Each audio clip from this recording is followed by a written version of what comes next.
वह घर स्वर्ग जैसा है जिस घर में पुत्र बुद्धिमान हो।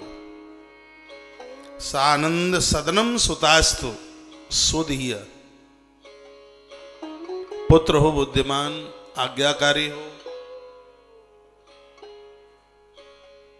बड़ों के प्रति पूज्यता का भाव रखता हो। मैं निवेदन करना चाहूंगा, इस धरती के वह लोग बहुत बड़े अमीर हैं जिनके पास औलाद बढ़िया है, संतान बढ़िया है। नहीं तो धृतराष्ट्र का राज्य कितना भी बड़ा हो किसी काम का नहीं है। यदि संतान ठीक नहीं है तो कुछ भी नहीं है। 5-4 सुखों का वर्णन किया है, उसमें संतान को एक सुख बताया। ग्रंथ में तो संतान को आनंद बताया। जब नंद के यहां कृष्ण जैसा पुत्र होता है तब संत देली पर क्या गा रहे थे कि नंद के आनंद भयो जय कन्हैया लाल की, यशोदा जी ने बेटो जायो जय कन्हैया लाल की, भारत को उजियारो आयो जय कन्हैया लाल की, कंस कुमार निवारो आयो जय कन्हैया लाल की, कालिय कुनाथन वारो आयो जय कन्हैया लाल की, नंद के आनंद भयो जय कन्हैया लाल की, नंद के आनंद भयो जय कन्हैया लाल की। तो नंद के आनंद भयो, आपकी संतान आपका आनंद है। सानंद सदनम सुतास्तु सुदीय। ऐसी औलाद जो घर के लोगों को सुख देती है और बुद्धिमान है, भैया वह घर परिवार किसी स्वर्ग से कम नहीं है। जहां बच्चे माँ बाबू जी की बात मानते हैं, उल्टा पुल्टा नहीं खाते पीते, व्यसन नहीं है किसी प्रकार का, कोरे कागज पर लिख लीजिएगा इस धरती के एक विशेष अमीरों में से आप हैं। पूर्व के किए गए पुण्य ही संतान बनके और पाप ही औलाद बनकर के आते हैं। फिर किसी को दोष मत दीजिएगा कि ऐसा है कि ऐसा है कि ऐसा है कि ऐसा है। प्रारब्ध ही कुछ न कुछ ये बन के आ जाता है। और मैं पुनः आप सबका ध्यान एकाग्र चित्तित करना चाहूंगा। जैसा कि ग्रंथ ने कहा है कि तुम ढंग की औलाद को जन्म न दे सको तो अविवाहित रहो। ये कीड़े मकोड़ों को जन्म देने की कोई जरूरत नहीं है। क्या करोगे इन कीड़े मकोड़ों को, सांपों को जन्म देके क्या करोगे? ये तो भैया डसेंगे, फिर ये तुम में भी लाठी देंगे और लोगों को भी मारेंगे।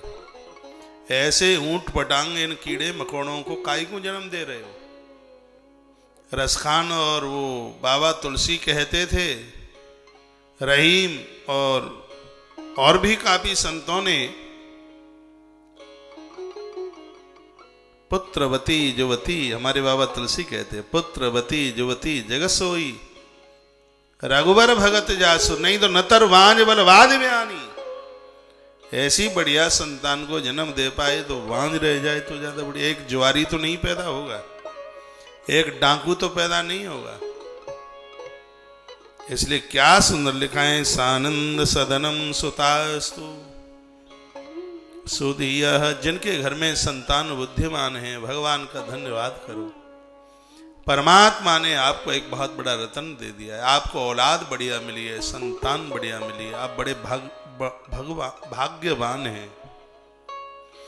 ईश्वर का धन्यवाद कीजिए।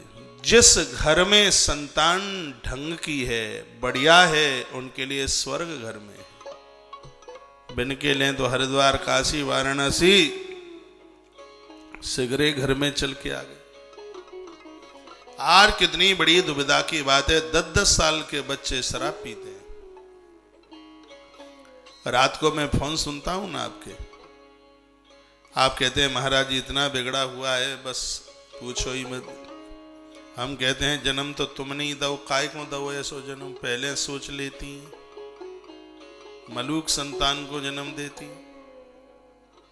बच्चा गर्भ में आता है, उससे पहले संस्कारों का वर्णन हमारी भारतीय सनातन संस्कृति में किया। याग बल की स्मृति इसलिए हमने आरंभ में सुनाई, शुरू में उसमें संपूर्ण 16 संस्कारों का वर्णन बहुत विस्तार पूर्वक किया। भैया काय की माता हो, जब ढंग की संतान का औलाद का जन्म नहीं दे पाए तो क्या सुंदर श्लोक है, सानंद सदनम सुदास्त सुदिया। ऐसी संतान होती जो माता पिता गुरुजन और भगवान के वाक्यों का आदर करती। इनका आदर करने वाले तो लोग आंख बंद करके भी कहीं भी हाथ डाल दें वहीं उनको सफलता मिलती है। मात पिता गुरु प्रभु की वाणी, बिन ही विचार करे शुभ जानी। इनके आदेश का पालन नेत्र बंद करके भी करोगे तो शुभ ही होगा, अकल्याण हो ही नहीं सकता। मेरी वह भगनियां जिनके बच्चे अभी छोटे छोटे हैं, 5-5, 4-4, 6-6 साल के अभी बच्चाएं, कौस ककड़ी की तरह हैं, जिधर मोड़ दोगे अभी उधर ही मुड़ जाएंगे। इन्हें पास में बिठाओ। इस साल पूरा वर्ष तो यूं ही चला गया है, पढ़ाई लिखाइयां सब बंद हैं। अब ऑनलाइन में तो ऑनलाइन ही जैसी पढ़ाई होती है।